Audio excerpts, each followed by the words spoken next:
అధ్యక్షులు శ్రీ రేగుళ్ల మల్లికార్జున్ గారు, గౌరవ అతిథులు శ్రీ మండలి బుద్ధప్రసాద్ గారు, మా మిత్రులు శ్రీ గుత్తికొండ సుబ్బారావు గారు, గ్రంథావలోకన విశ్లేషకులు శ్రీ ఉమా సాంబశివరావు గారు, గ్రంథ రచయిత మిత్రులు శ్రీ జీవి పూర్ణచంద్రరావు గారు, సభకి విచ్చేసినటువంటి సాహితీ ప్రియులు అందరికీ నా నమస్సులు. ఇప్పుడే బుద్ధప్రసాద్ గారు మార్గదర్శనం చేశారు, మాట్లాడేవాడికి సంక్షిప్తీకరించండి అని. మిగతా వాళ్ళు మాట్లాడేశారు కాబట్టి అది నాకే వర్తిస్తుందని నేను అనుకుంటున్నాను.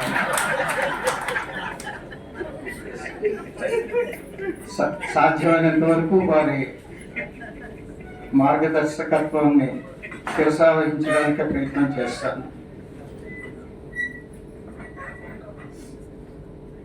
ఈ భువన విజయం రాయల నాటి కథలు గాథలు అనేటువంటి ఈ చిరు గ్రంథాన్ని ఈరోజు మీ అందరి ముందు ఆవిష్కరించడం నాకు చాలా ఆనందదాయకంగా ఉంది.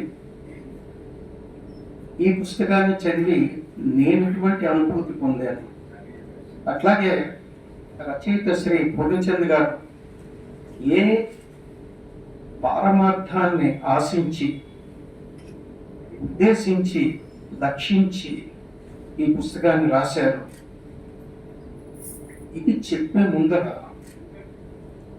ఇది మీకు లోతుగా అర్థమయ్యేటట్టుగా చెప్పే ముందర ఒకటి రెండు విషయాలు ముచ్చటించాలని నేను అనుకుంటున్నాను.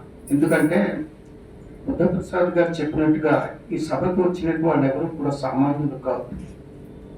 వివిధ రంగాల్లో నిష్ణాతులైన వాడు, ఎంతో అనుభవాన్ని జీవితంలో పండించుకున్నవాడు, నేటి తరంకి రేపటి తరంకి కూడా మార్గదర్శకత్వం చేయగలిగిన వాళ్ళు ఈ సభకు వచ్చారు. కాబట్టి ఏదో చదివి పడేసే పుస్తకం లాంటిది కాదు. కాబట్టి దీని గురించి మనం కాస్త సీరియస్గా, ఈ పుస్తకం తాలూకా ముఖ్య ఉద్దేశం, రచయిత ఎంత శ్రమపడి ఈ పుస్తకాన్ని రచించారో వాటి గురించి కొంచెం తర్వాత మాట్లాడుకునే ముందర మరొక రెండు విషయాలు నాంది ప్రస్తావన చేస్తే మరింత సులభతరం అవుతుంది పుస్తకాన్ని మనం అర్థం చేసుకోవడంలో. అందుకోసం ఒకటి రెండు విషయాలు ప్రస్తావన చేస్తాను. మానవుడు బుద్ధజీవి. ప్రతిరోజు తనకి ఎదురయ్యే అనుభవాల నుంచి జ్ఞానాన్ని పెంపొందించుకుంటూ వృద్ధి చెందుతుంటాడు. ఇదందరికీ అనుభవేక విద్యమైనదే. ఇలా బోధి చేసుకున్నటువంటి ఈ అనుభవంతో, జ్ఞానంతో ఏం చేస్తాడయ్యా అంటే ప్రతి విషయాన్ని ప్రశ్నిస్తాడు. బుద్ధజీవి లక్షణం ప్రశ్నించడం. ఇది ఎందుకు ఇలా ఉంది, ఇది ఎందుకు ఇలా జరుగుతోంది, దీనివల్ల ప్రయోజనం ఏమిటి, దీనివల్ల ఉపయోగం ఏమిటి లేదా అపకారం ఏమిటని ఇలా ప్రశ్నించడమే నాలెడ్జ్కి, అంటే విజ్ఞానాన్ని పెంపొందించుకోవడానికి దోహదపడుతూ ఉంటుంది. నిన్నటి యుద్ధంలో మనం చూసాం, పదార్థదనం లేదు, పాతకాలం లాగా డ్రోన్స్తో యుద్ధం చేసుకున్నాం మనం. అంటే కాలం మారేతో పాటు జీవన విధానాలే కాదు, ప్రతి విధానం మారుతూ ఉంటుంది. మార్పు సహజం. ఈ మార్పు సాధించడానికి మానవుడు ప్రతి విషయాన్ని ప్రశ్నిస్తుంటాడు. ఇక్కడ ప్రశ్నించడం అనేటువంటిది ముఖ్యంగా నేను చెప్తున్నాను. ఈ ప్రశ్న ప్రతి దాని మీద కూడా సంధిస్తాడు. సాహిత్యం ఎందుకు ఉంది, సాహిత్యం తాలూకు పరమార్థం ఏమిటి, దాని ప్రయోజనం ఏమిటి, ఇప్పటి కాలానికి ప్రయోజనం ఏంటని ప్రశ్నిస్తాడు. నిన్నటి సైన్స్ నేటి తాలూకా ప్రయోజనం ఏంటని ప్రశ్నిస్తాడు. చరిత్ర తాలూకా అవసరం ఏంటని ప్రశ్నిస్తాడు. ప్రతిదాని తాలూకా ఉపయోగాన్ని, వాటి లక్ష్యాన్ని లేదా వాటి తాలూకా నవీన కాలానికి ప్రయోజనాన్ని గురించి ప్రశ్నించడం మొదలవుతూ ఉంటుంది. చరిత్ర తాలూకా ప్రయోజనం ఏమిటో తర్వాత మాట్లాడుకుందాం. ఈ పుస్తకం గురించి మాట్లాడేటప్పుడు ముందర సాహిత్యం గురించి ప్రయోజనం ఏమిటి అనేది ఒక చర్చ వచ్చింది. ఇప్పుడు కాదు, సుమారు 100 ఏళ్ల క్రితం పైన వచ్చింది. సాహిత్యం తాలూకు ముఖ్య ఉద్దేశం ఏంటంటే మనోరంజకత్వం, అంటే ఎంటర్టైన్మెంట్ ప్రైమరీలీ.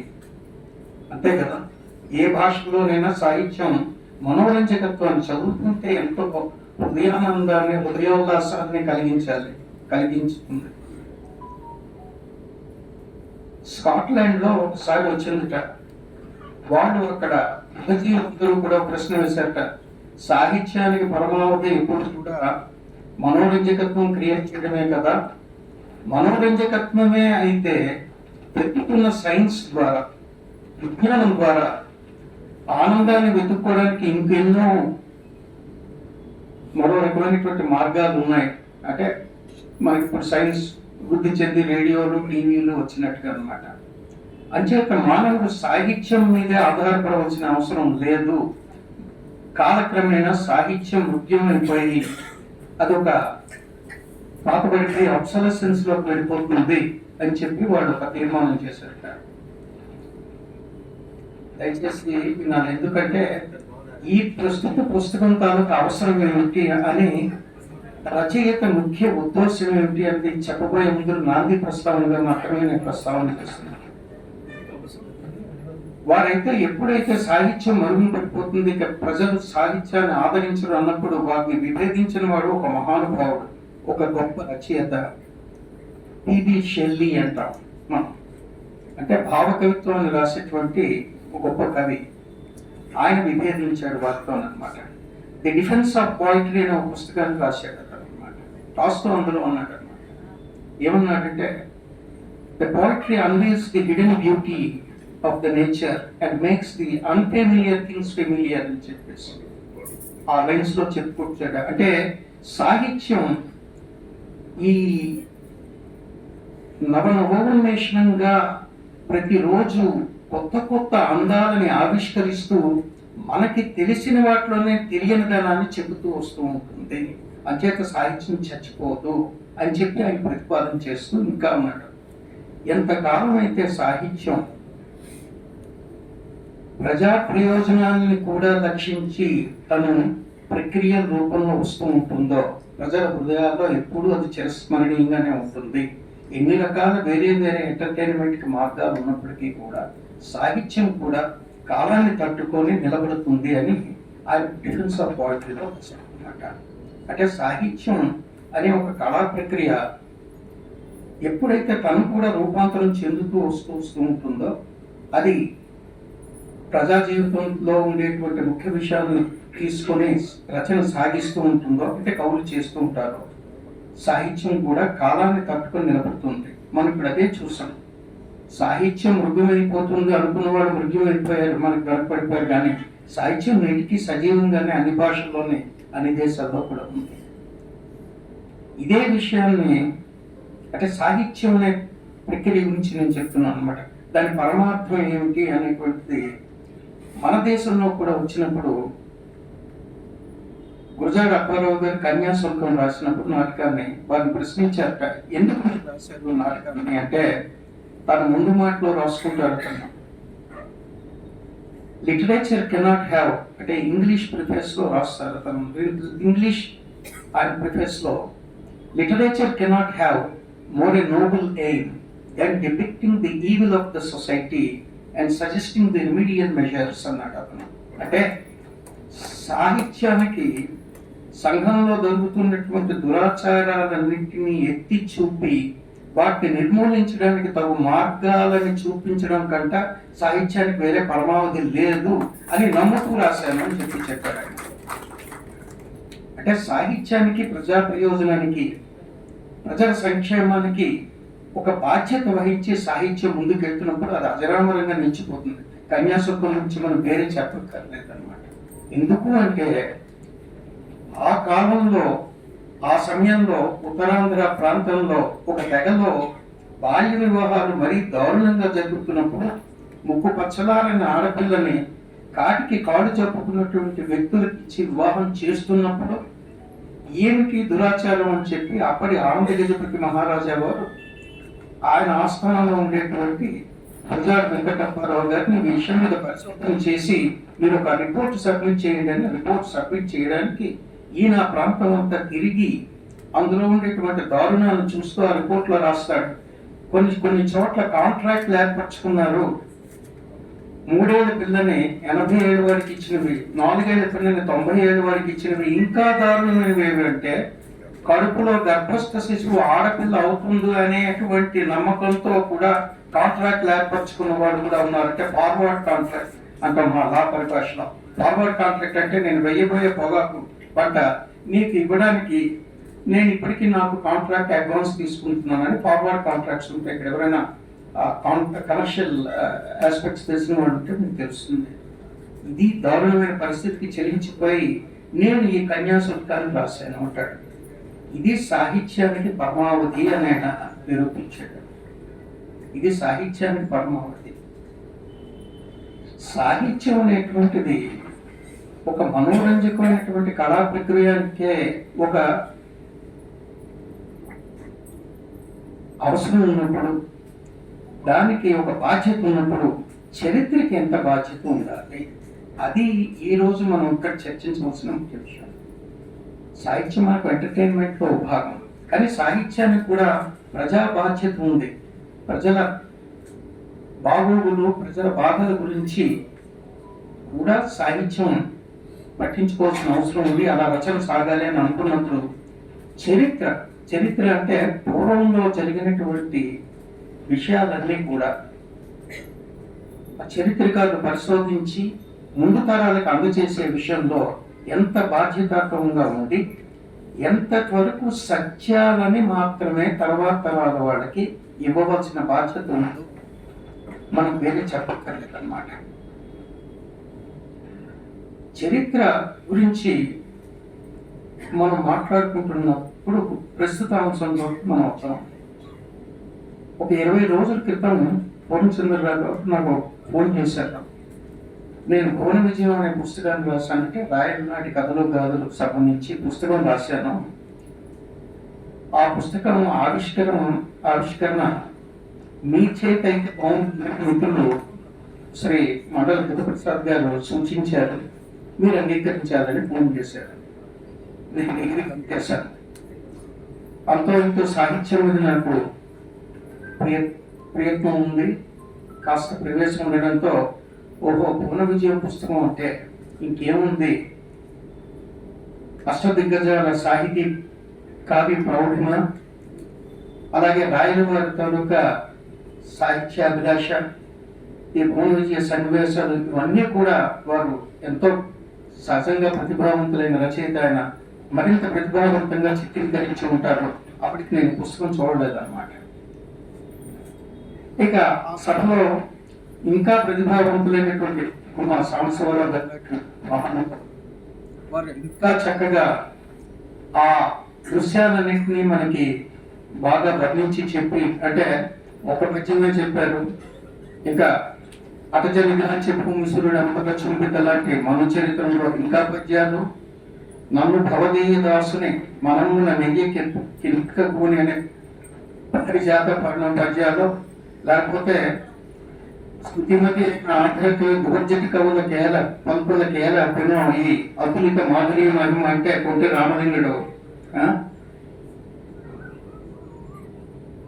తెలిసిన భువనైక మోహమోద్ధత సుకుమార వార వనిత ఘనతాపహారి సంతత మధురాధరోదిత సుఖారస పానం చేసిన జుమి అనే కొంటిగా సమాధానం చెప్తే ఈ రసవద్ఘట్టాలన్నీ కూడా ఇవన్నీ కూడా చర్యలు చేసుకుంటూ కొంచెం సేపు మనం భువన విజయంలోకి తీసుకెళ్తారు ఈ సభలో అని నేను అమాయకంగా అనుకుంటూ వెంటనే ఒప్పేసుకున్నాను నేను అనమాట.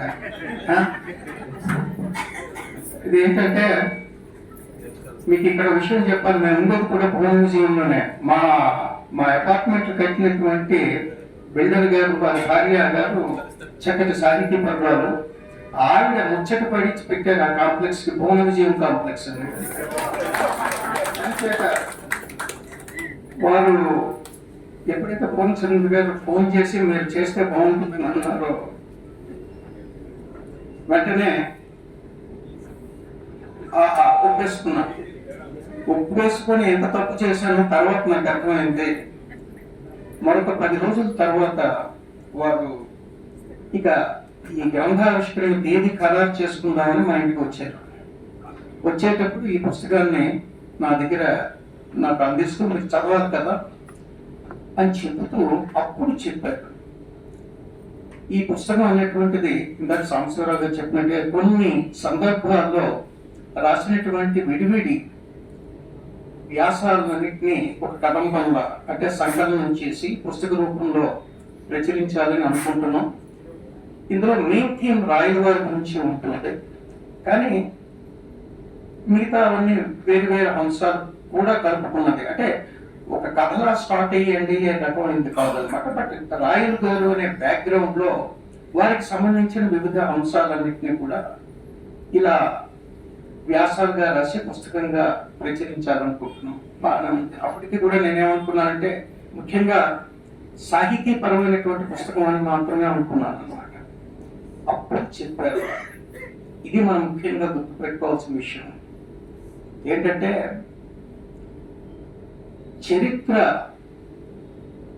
చరిత్రని ఎంతో నేను చదవడానికి ప్రయత్నం చేసి పరిశోధించాను కూడా. కానీ రాయల వారి పేరు మీద వచ్చేటువంటి కథల్లో కానీ కల్పిత గాథల్లో కానీ ఎంతవరకు సత్యం ఉందో అనేటువంటిది తెలుసుకోవడం కష్టం అవుతుంది.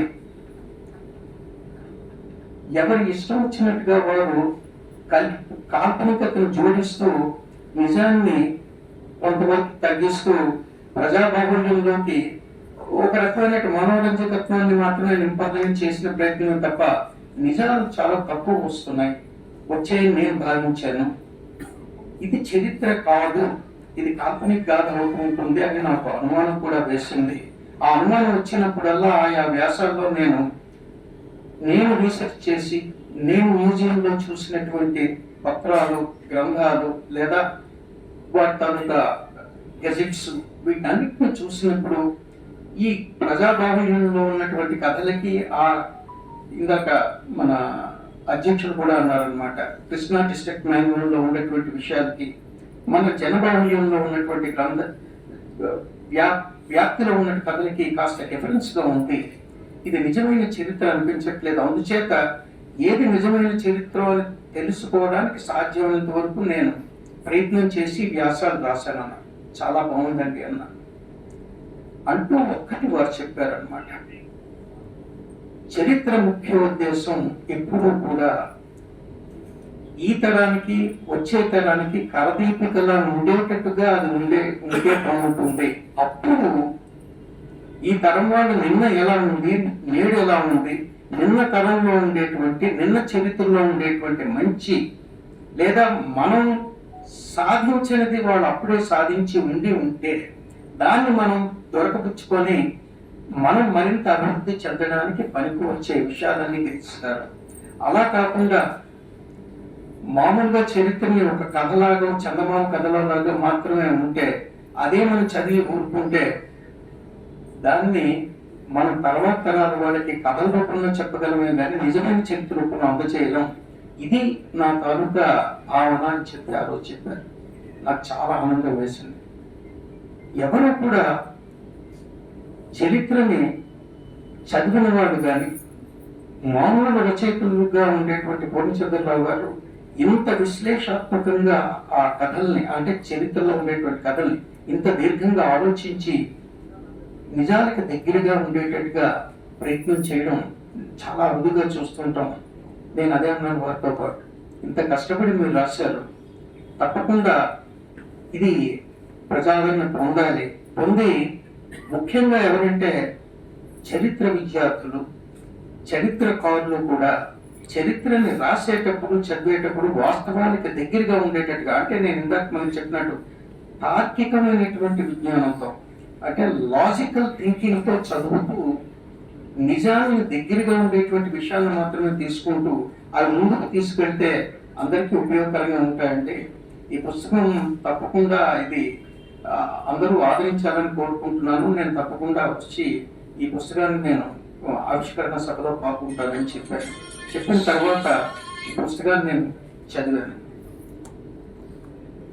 ఒక విషయం ఇక్కడ చెప్పుకోవాలి, ఒక్కొక్కసారి మనం చూస్తూ ఉంటాం, మనం సరైన దృక్కోణంతో చూడకుండా కూడా ఉంటూ ఉంటాం. ఉదాహరణకి మనం ఆంధ్ర మహాభారతం అన్నయ్య గారు ఆధీకరించింది మనం ఒక గ్రంథంగా మాత్రమే తీసుకుంటున్నాం.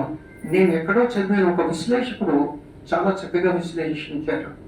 ఆయన ఆంధ్ర మహాభారతాన్ని ఆంధ్రీకరించడం అంటే రాజరాజ నరేంద్రుడి కోరిక మీద కేవలం సంస్కృతంలో ఉన్నదాన్ని ఆంధ్రంలోకి ఆంధ్రీకరించడం అనేది ఒక్కటి మాత్రమే ప్రయోజనం కాదు, అంతకంటే మరొక ప్రయోజనం కూడా ఉంది. అప్పటి కాలంలోకి మనం ఆలోచించాలి.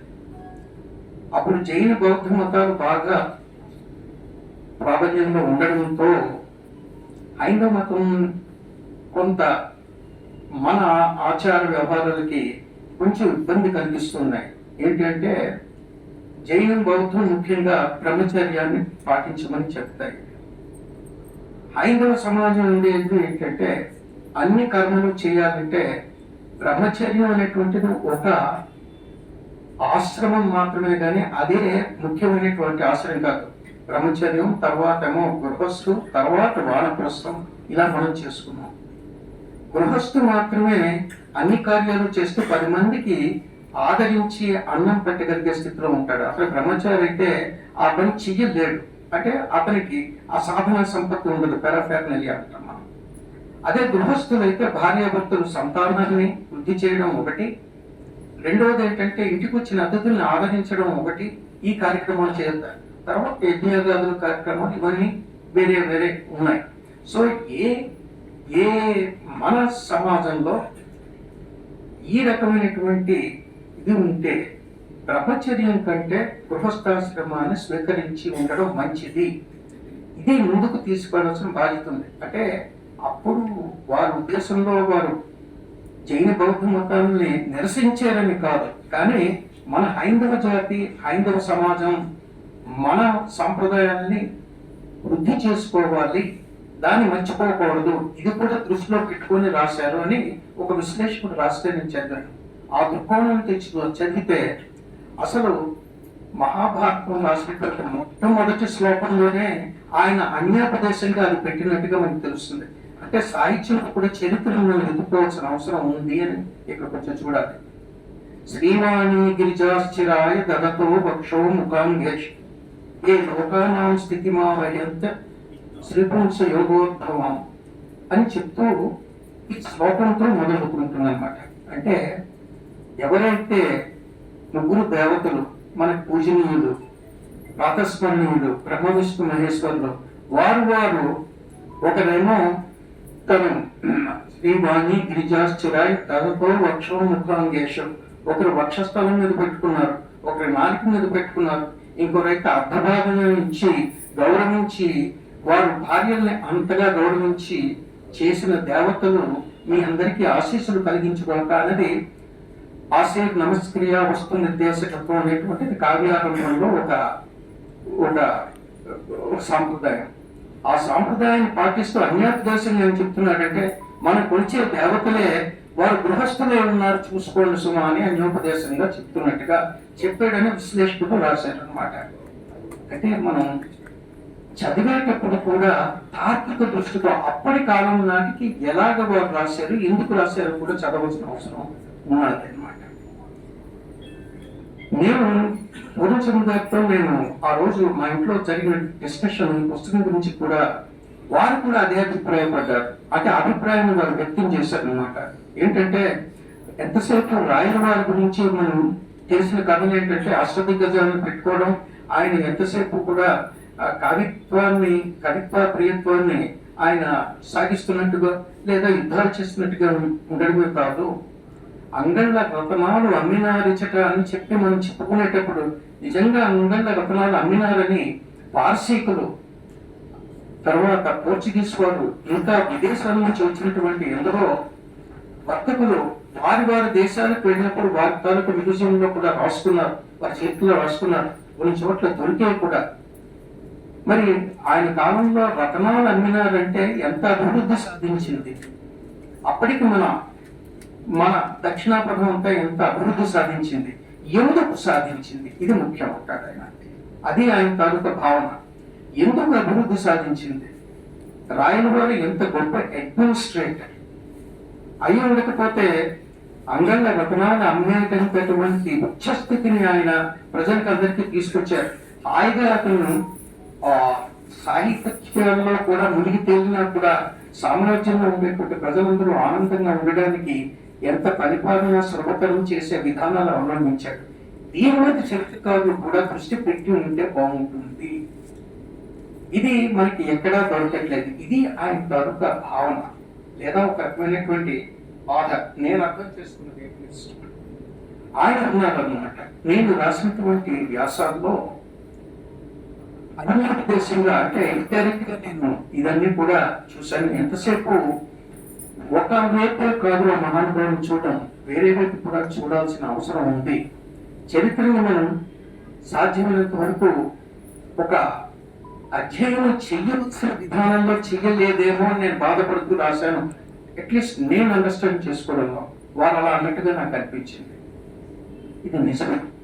దీని తర్వాత నేను ఒకసారి ఇంటర్నెట్ ద్వారా వెస్ట్రన్ కంట్రీస్ వాళ్ళు హిస్టరీని ఎలా చూస్తారు, ఏం చేస్తారు అని ఒకసారి చదివితే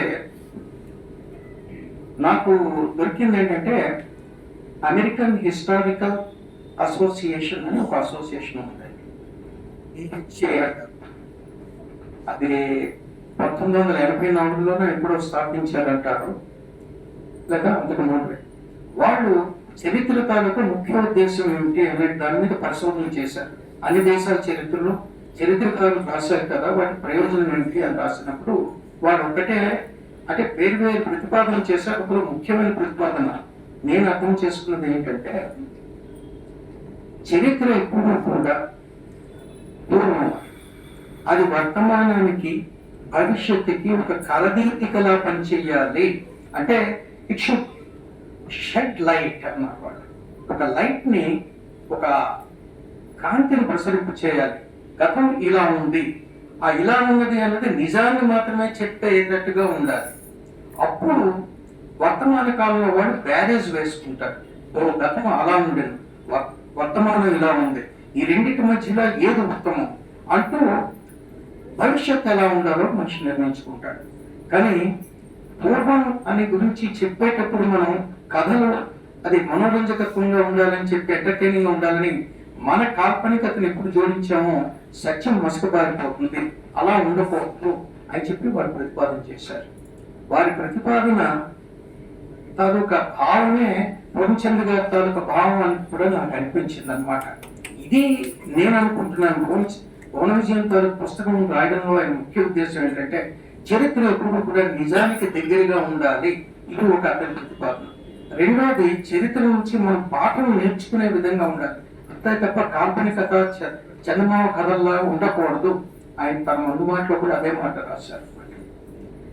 ఆ దృక్కోణం నుంచి లేదా ఆ మైండ్ సెటప్ నుంచి బాగా డెవలప్ చేసుకొని చరిత్రకారులు రాయాలి, చరిత్ర విద్యార్థులు కూడా చదవాలని నాకు అనిపించింది. సో ఇది అందుకని నేను ముందు నుంచి అంటున్నాను, ఇది చదివి పడవలసిన పుస్తకం కాదు. మీ అందరూ కూడా దయచేసి తార్కిక దృష్టితో చదవండి. ఏం అంటాడు ఈ రచయిత, ఏం సాధించాలని అందుకు కోరుకున్నాడు ఆయన, ఎందుకు ఇంత శ్రమపడే పుస్తకాన్ని రాశారు. చరిత్ర ఎప్పుడు నిజానికి దగ్గరగా ఉండాలని ఒక రకమైనటువంటి తీవ్రమైన భావంతో లేదా బాధతో ఆయన రాశారు. అలా ఉన్నప్పుడు మాత్రమే దాన్ని చదివిన వాళ్ళు, అర్థం చేసుకునే వాళ్ళు మరింత పురోగమనానికి వెళ్ళడానికి ఉపయోగపడుతుంది అని చెప్పి నేను మీకు చెప్తున్నాను. ఈ పుస్తకాన్ని నా మాటను నిర్మించే ముందర మరొక విషయం కూడా చెప్పాలి. ఇదే భావాన్ని శ్రీశ్రీ గారు కూడా అంటారు. దేశ చరిత్రలో అనేటువంటి తన గేయంలో ఏమంటాడంటే, ఆరాణి ప్రేమ పురాణం, ఈ యుద్ధములకు అయిన ఖర్చులు, మతలపులు, కైఫీయతులు, ఇది కాదు చరిత్ర సారం. ఎస్, ఇది కాదు చరిత్ర సారం. మరి నిజమైన చరిత్ర సారం ఏమిటో కూడా ఆయన చెప్తాడు. చారిత్రక విభాత సాంజల మానవ కథ వికాసం. ఇది చరిత్ర అనేటువంటి డాన్ అండ్ డస్క్ మధ్యనటువంటి మానవ కథ ఎట్టి వికాసం పొందింది. వికాసం అవ్వచ్చు లేదా డస్క్ అంటే ఒక ఉద్దీపనైనా అవ్వచ్చు లేదా అధోపతనానికైనా వెళ్ళొచ్చు.